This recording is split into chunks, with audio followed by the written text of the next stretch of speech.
Well, hey, good morning to you, Betty and Dan. You know this is the third time that R. Kelly has been thrown behind bars this year alone. This latest stint coming on Thursday when those federal charges came down. It was an indictment that a grand jury handed down there in New York. But you know, R. Kelly's attorney believes that he will be released later today. Now, that's exactly the reason why Kelly will be before a judge this afternoon. That judge will determine whether or not the singer will be freed on bond.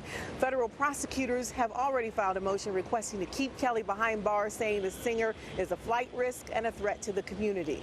Last week, Kelly was slapped with federal racketeering charges for allegedly paying hundreds of thousands of dollars to recover child sex tapes that went missing from his library. He also was hit with federal child pornography and obstruction charges. Recently unsealed court documents revealed Kelly paid a critical witness, the victim, to change her story in his 2008 child porn trial, in which he was ultimately acquitted. Attorney Michael Avenatti represents some of Kelly's alleged victims and says that payoff totaled more than $2 million. There's no allegations that he's been with any minors or anything since the 90s.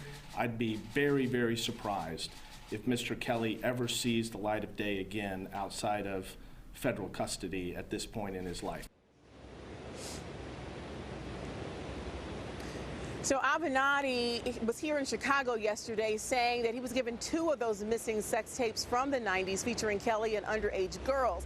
He says he then turned those tapes over to State's Attorney Kim Foxx, the first going in February. Now, he says Foxx then turned those tapes over to the feds.